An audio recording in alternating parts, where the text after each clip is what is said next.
Next is Councillor Diodati from Niagara Falls. Thank you, Chair. And my points here are largely moot, but I'm going to say them anyway, because I think some of these things need to be said based on some of the comments we heard earlier today. And I want to start by saying I appreciate and respect everybody's opinions. And I did try to do my own research. And what I'd like to say, Chair, is I think the residents of Niagara are taxed to death. I hear this everywhere I go. We pay too much tax. We don't get enough value. We have a very high debt and costs to service that debt. We have a very high ratio of employees to residents. We have a very high ratio of municipal politicians to residents. So I've got some statistics and I've rounded them for simplicity. And by the way, these statistics come from the FIR report, FIR Financial Information Returns, and that's issued by all the municipalities to the province. That's where these numbers come from, if anyone wants to look into them. But we can see Niagara has, and again, I rounded these numbers, one municipal politician for 4,200 residents. One municipal politician for 4,200 residents. One municipal politician for 4,200 residents.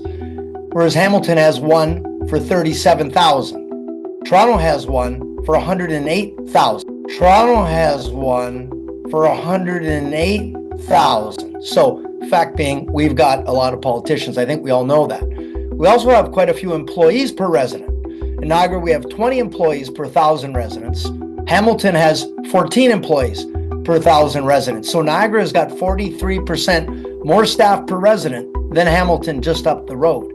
Niagara's residential tax rate is 14.2% higher than the provincial average. And if we look at the mean, where you correct for the highs and lows, it's even worse. We're 17.7% higher for residential.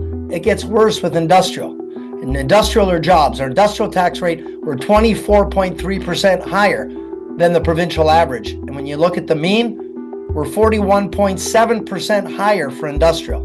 So how are we going to attract industry when we've got those kind of tax rates with no end in sight? In the Niagara region, as of 2024, we're carrying $2,100 debt per person. In Hamilton, their latest public figures, they're at $600 debt per person. I don't know, that looks like some significant savings to me. I don't support Niagara moving to one city at this time. And I know there's a lot of studies that have been done, including the former CAO of the region, who's an accountant and an MBA, who was also CAO of Grimsby and Fort Erie, who lives in Niagara-on-the-Lake, supporting a one city, showing that we'd have savings of $30 million per year. But I don't support that one. And I'll tell you why I do support a 4-city model instead of that, because it creates cities large enough to handle the responsibilities of a single tier, but yet you're still connected to the unique communities of Niagara. And for those of you saying there hasn't been meaningful public consultation, I respectfully disagree. The Berkeley report of the year 2000 that the region did, then we had a review of regional government structures by special advisors from the province, Ken Sealing and Michael Fenn, in 2019. And then we had Provincial Standing Committee in 2024, where they had public consultations and all the elected officials had an opportunity to provide input. And by the way, folks, it's your job. You've been elected to represent the people, not go back to them every time you want to make a decision. That's like, tell me where you're going and I'll lead you there.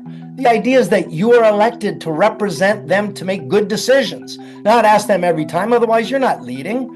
We need to lead by example and stop circling the wagons and shooting inward.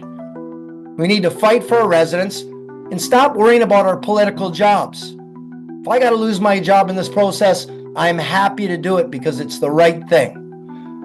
I don't think there's really any right or wrong, and there's going to be a lot of solutions, but there's no right and wrong. There's just effective and ineffective. We need a model that'll maintain municipal identities, reduce politicians and costs, and increase levels of services. That's what I'm looking for. I think that's what everybody would hope for. And I just want to share a quick story, Chair. A good example for Niagara Falls during the last amalgamation was Chippewa, and that was mentioned earlier. The village in Niagara Falls, Chippewa, and it's always maintained its strong, unique identity. It's an amazing part of Niagara Falls. And after amalgamation in 1970, they have always maintained their elected representation when we were a ward system. And what's the result? It's been the recipient of more government dollars per capita than the greater city of Niagara Falls. So they get representation and they get investment. The city's been able to maintain their strong identity under that model. I don't think people care who plows the roads.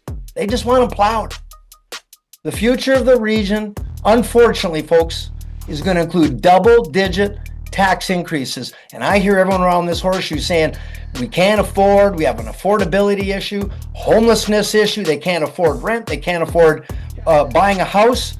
Well, we are on path to make that much worse, because when we address our situation with 50% of our infrastructure for water, wastewater in poor or very poor condition, and the list goes on, we're on a path to double-digit massive tax increases. Go ask your residents if they support that. Wait till tax time comes and they get their bills. And I don't want my kids and my grandkids to inherit this mess because we're afraid to make tough decisions for the future. Sorry, folks, we can't shy away from what's right. And I'll leave my comments there, Mr. Chair. Thank you.